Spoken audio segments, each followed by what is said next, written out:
ミラクルビラ配り。ちょっと待って。侍シェフヒデの私ありがとう。パーソナリティ侍シェフヒデの超自己満足追求型ラジオ。とらわれない、こだわらない、あるがままをテーマにお送りします。侍シェフヒデの私ありがとう。この番組は僕の自己満足追求型番組。とらわれない、こだわらない、あるがままをコンセプトに、今僕が話したい、お伝えしたいをただただ発信している、そんな番組です。ゆるく楽しく聞いていただけたら幸いです。それでは侍シェフヒデ私ありがとうスタートです。さてさて、初の試みなんですけどね、今までは夢の種というインターネットラジオを使って皆様に音声の方を配信していたんですけども、なんだろうな、ちょっと新しい試みもしたいというのと、なんかルールのあるところにいたくないというようなそんなとこも相まってね、今便利な時代で SNS もこんだけ普及してるし、 YouTube なんてねすごい盛り上がってる。で iTune なんだで、音声もいろいろと発信のしようがあるわけですよ。で僕の中で本当に夢の種はすごく良くて、2年弱でしたけども、いろんなことを学ばせてもらったし、いろんなことを経験させてもらいました。本当にたくさんの学び発見。そんな中で何が一番大きいかなと思ったのが、アウトプットの大事さ、重要性。アファーメーションだったりコミットだったり、そういったところの意味合いを全部含めてるのかなと、そんなふうに思っていたわけですよ。だからね、夢の種という形をやめるとしても、何かこの音というものでの発信はね続けていきたいなと思い、ずっと PA で僕を助けてくれてたルーの、引き続き助けを得てですね、今回これから、YouTube を使って音声の発信をしてこうかなと思います。初めのうちはね、だいぶテストしながらの感じで、実際仕事の方とかもねバタバタしてて、今日がまだまだ1月の4日、年を明けたばっかですよ。いろんなことがバタバタしてるさなか、それでも週に1回は音を発生していきたいなと思いまして、今回とりあえず僕の中でこれは初めてだな、iPhone に向かってとりあえず誰も聞いていない状況の中で話をし続けるというのは、今まではなんだかんだ言ってルーが音声さんがね聞いていたので、それとはまた違う初めての体験を今年一番でしております。でもこの音声発信という配信というか、先々週か、12月最後の収録が、2週間前になっちゃうんですけど、その時にね僕はこの2018年の抱負を喋ったわけですよ。でこうなんて言ったんだったかな、人の応援をしていくことが僕のまさに、ライフワークになっていくということを確信して、ずっと言っているマイサテだったり、またその中にフードを取り入れたっていう活動をしていきたいなと、それを盛り上げる年にしますっていうね、完全に応援することを頑張るぞみたいな宣言をしたんですが、その当日だ、その日ねシータヒーリングの体験会をしていまして、その後ちょっといつもお世話になってる新田さゆみちゃんにね見てもらったというか、セッションを軽くしてもらったんですけど、その中でね、僕はもう自信満々で人の応援をすることに、そのこと自体が僕の喜びだし楽しみだっていうふうに自信満々で言ってたらね、それはそのまんまじゃなくて、その中の何かがかな、それは僕の何かを制限するものだからっていうことで、ちょっとクリアリングをしてもらったらですね、僕の中から普通っちゃものすごく僕らしいんだけど、ここ最近では出会ってなかったなっていう言葉が出てきた。それは自由。ただひたすらに自由でいたい。言うなれば細胞の一つ一つまでが自由でありたい。なんかね、自由っていう言葉が僕の口から久々にというか心からその言葉が出てきた時にね、あ、そうか、僕はこの自由のために全てを始めたんだなっていうのをね、なんか納得したんだよね。小学校中学校から始めたこの思考巡りというか、そして色即是空、空即是色っていう空の世界に行き着きというか出会い、その世界観をすごく理解してというか、そういうものだよねと受け止め、それが世界だっていうふうに信じてたというか、まあそうだと思うの中で、そのなんか旅を始めた元々のきっかけって、そういえば自由っていうことを求めてだったなっていうのを、ものすごくなんか、あ、そっかって腑に落ちたんですよね。その数時間前に僕の2018年は人の応援をすることに全力を上げていくっていうのがね、ものの30分ぐらいで、僕は人と自由を、至極の自由を共有するために生きていくっていう、なんかそういう形に変わっちゃった。あれ、こんな簡単に変わっちゃうのかって自分でもびっくりしちゃったんですけどね。まあ2017年はね、なんだかんだといろいろ考え方、ものの見方、自分では気づかないところでの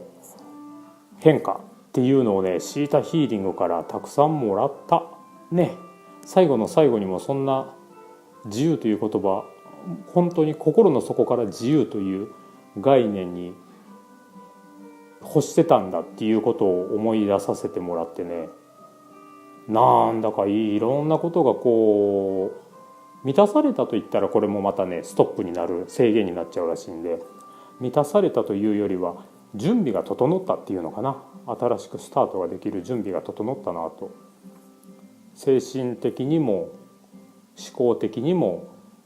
あと金銭的にも、お金のブロックっていうところがね、いろんなことがこうなんか詰め込まれた年末でした。たかだか2週間だけど、その2週間がとてつもなく長かったかな。おっと、これ思いっきり先週までの夢の種の会話の流れそのまんまだな。今日からはねちょっと新しいことということで、といっても結局やることは変わらないと思うんですが、一応初めて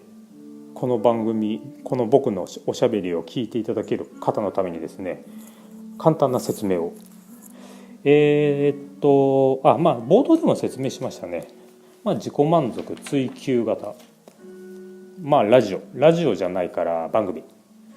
とらわれない、こだわらない、あるがままをコンセプトに、本当にその時々1週間もね時間が経つとね、話したいこと変わるしね、何に熱を持ってるもね驚くほど変わっちゃってるんですよね。だから本当その時々話したいこと、お伝えしたいことを話していく。で、僕がなぜ本当にこの音声発信をやめないかっていうと、こんなに楽しいものはないなというのと同時に、本当に学ぶことが多いし、自分を成長させてくれることが多いっていうのも知ってるし、何よりもでも他の人にもこういうことやってほしいなっていうところもあるかな。楽しいしね。で、ついこの年末に自分の番組をダダーっと本当に2年分ほぼほぼ全部聞き返したんですけど、楽しいですよ。あと本当にたかだか2年の間だけだけど、こんなにも変化してるんだなっていうのをね思うんで、こういった活動を広めていきたいなというか、ぜひ、僕マイサテっていうあなたの明日をもっとワクワクキラキラするお手伝いっていう提案を見つけて提案させてもらうっていうようなことをやってるんだけど、その中でもねこの音声発信っていうプログラムをいろんな人に紹介していきたいなと思っています。あとはまあ夢の種を始めた時もねそうだけどね、別にこれをやることに大義名分僕全然ないんですよね。本当にやりたいからやり続けたいなってただそれだけで、今もまあ本当に iPhone 片手にそのボイスメモで音を取ってるっていうだけの行動で、まだこれがどういう形で番組になるのかなっていうのも分かってないし、だいぶ見切り発車ではあるけども止めたくないなっていうただそんだけなので、まあ今日はねどういった形でまとまってないかいつもどういう形で終わるか分かんないんですけど、まあ何分ね制限が何にもないんで、まあ今までは時間だったり、まああとはまあ時間ぐらいか30分でっていうような制限もあったんだけど、まあ本当に自由に10分でも15分でも30分でも40分でも、まあ40分も聞きたくないか、まあまあ30分ぐらいをめどにやっていきたいと思いますがね。いざルールのないところに飛び込むと自分がどれだけルールで縛られているかっていうことを知らされる。あ、そんなことしなくてもいいんだここではとかね、なんか他の人がこう動いてたらここはこうしないといけないんじゃ、しなくてもいいんだここではとかね、自由なつもりでいた自分が本当はいろんなルールに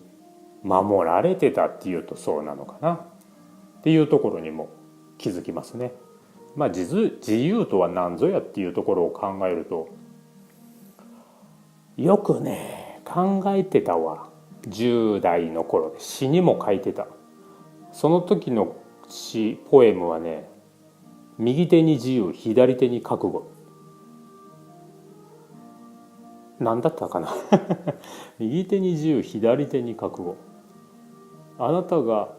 覚悟をするならばあなたはすでに自由であるみたいな、まあ自由と覚悟が同義語みたいなようなことを言ってる、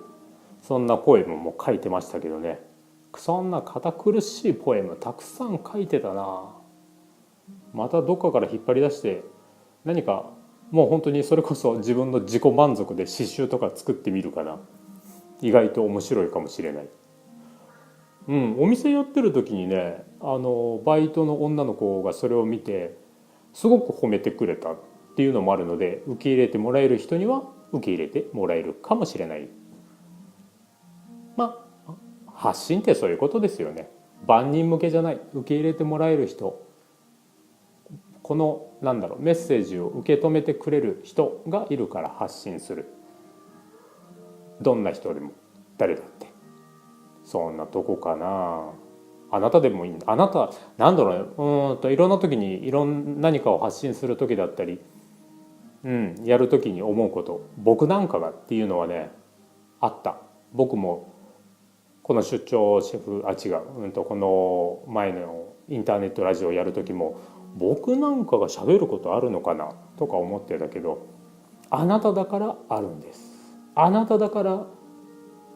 リアルに受け止めれる人がいるんです。まあ世の中ね100% じゃないというか 100% の人がものを発信したからといって 100% 受け入れる人がいるわけでもないし、デコボコ今のあなたが喋るから私は受け止めれる、分かる、理解できるみたいなとこもあると思うし、これ全然想定外のことを喋ってますが、まあ本当に自由に、これこそその時その時の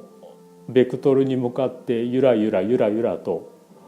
話していく。この感覚ちょっとなかったな。もうちょっと道筋はつけて話し始めてたもんな。なんでこうなっちゃった。だけどだいぶ自由です。そう2018年は自由でいこう。そっか、いろんなことが不安がなくなり満たされたというか足りているということを知ったからかな。そうだね、きっと。だから心底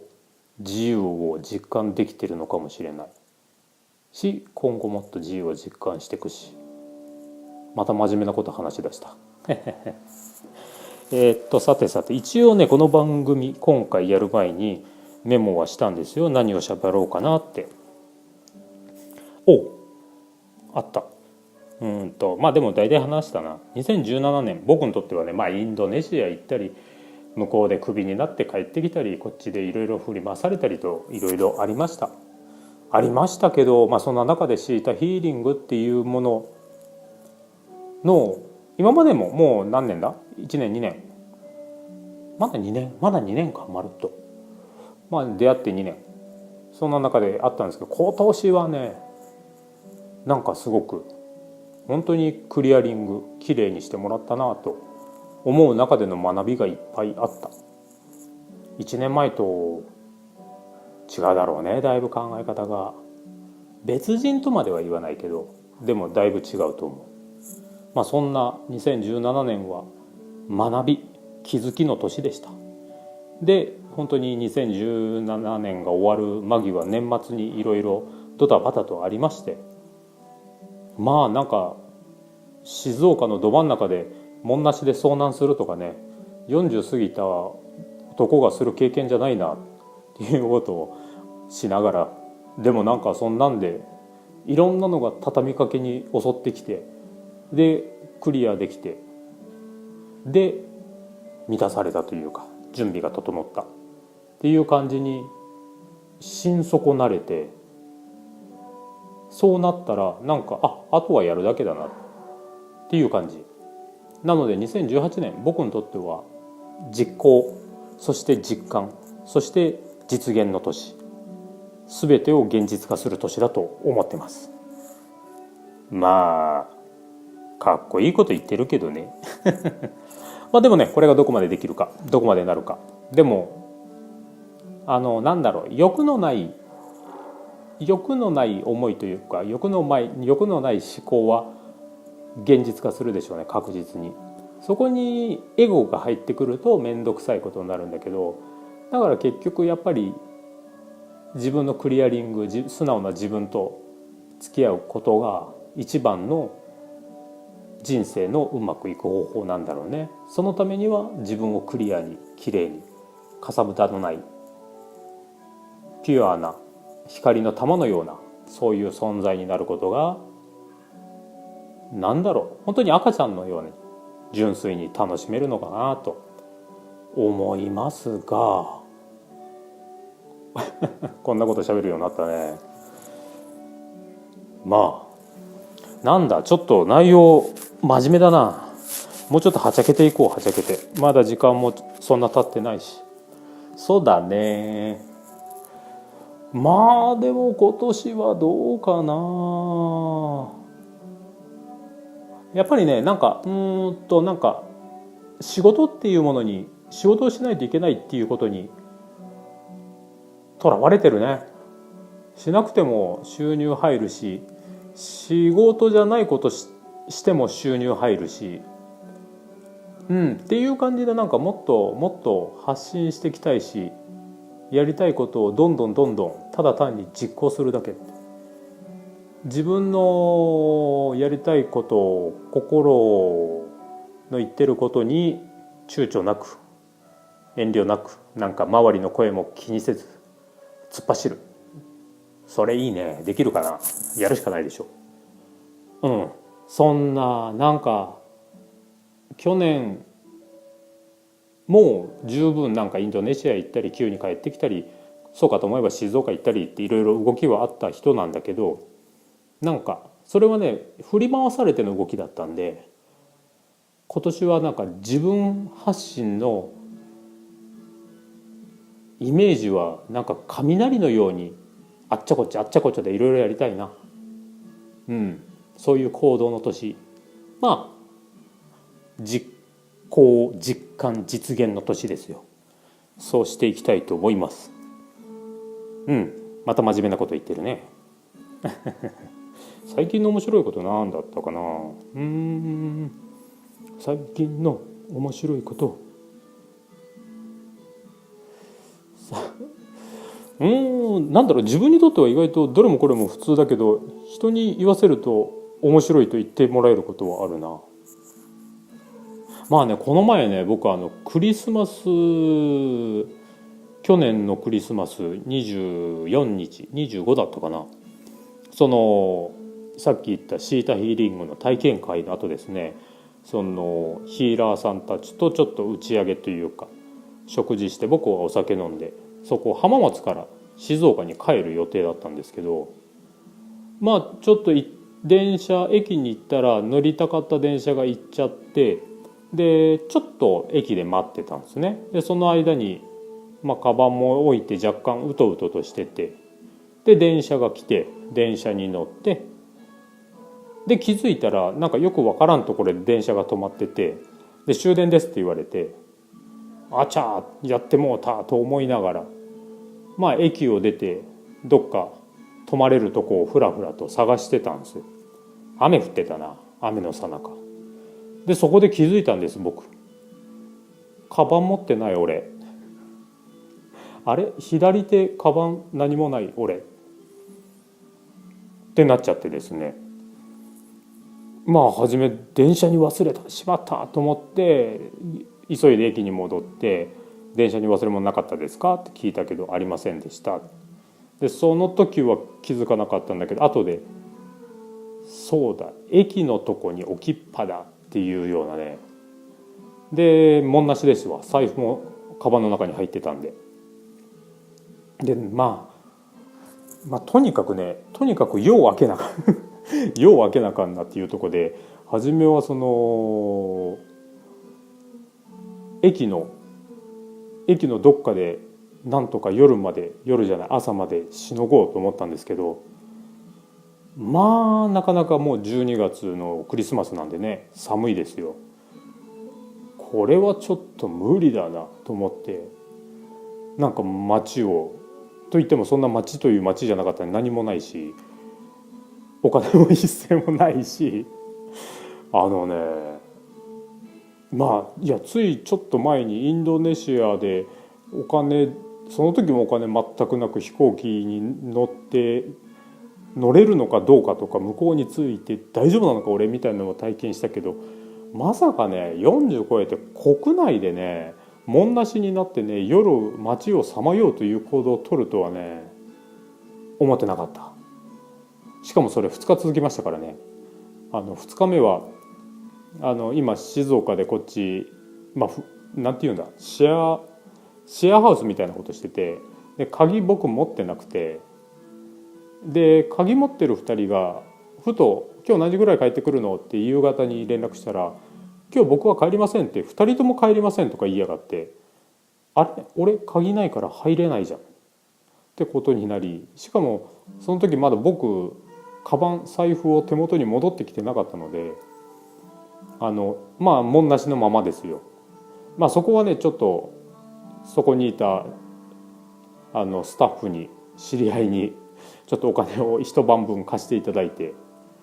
問題ないだろうと街に出たのですが、まさかのもうホテルどこもいっぱいのたらい回しで、じゃあ満喫でいいやと思って満喫入って、まず言われたのが「会員様ですか?」僕満喫普段全く行かないんでね「いや初めてです」って言ったら「会員証お持ちですか?」「いや財布ないからないね」って言ったら、そう言ったら「会員証ないと泊まれません」そうだね登録できません、つまり中に入れませんって言われて、まさかのね2夜連続街を徘徊途中不老者おっちゃんがいたからね、もうなんかそこで一緒に仲良く夜を過ごそうかなと思ったけど、なんとかちょっとホテル満席続きだったんだけど、親切なホテルマンがいろいろ調べてくれて、ちょっと歩いたけど宿を見つけて泊まることができたんですけどね。まさかの12月の寒空の中、しかも静岡という普通に街の中で遭難する40過ぎの男都築秀和、これも一つのストーリーでしょうまあね、それもなんだろう、2018年を迎えるにあたって自分の中で受け入れだったり気づきだったり経験しとかなあかんことだったんだろうなと、そういうことが畳みかけてきたんだろうなとは思うんですけど、まあまあ天国と地獄がなんかいろいろ交互にガツンガツン来てましたね。でカバン戻ってきた時に、ね、何にも疑いもせず、普通考えるだろうと思うんだけど何にも疑いもせずお金を使おうと思って財布を開けたら現金が一銭も入ってなかった。まあそうは言ってもどうだろう、23万ぐらいしか入ってなかったんだけど、一銭も入ってなくて、うわ全部取られたか、まあしゃあないよな、カバンだけ戻って、財布は他カードも戻ってきてるし、まあしょうがないよなって思ってたんですけど、まあやっぱりちょっとがっかりしてて、で何時間後かな、午前中から45時間後ぐらいにそのカバンを持ってきてくれた人が電話を持って、駅員さんから電話なんだけどお金を渡し忘れたらしいって言って、まさかの全額戻ってくるっていうね。まあ忘れるなよとも思ったけど、まあありがたい限りですよ。そんなんで本当にいろんなことでそこでに至っては2日か。でもラストの1週間濃かったな。なんか天国と地獄を行き来させられましたね。はい。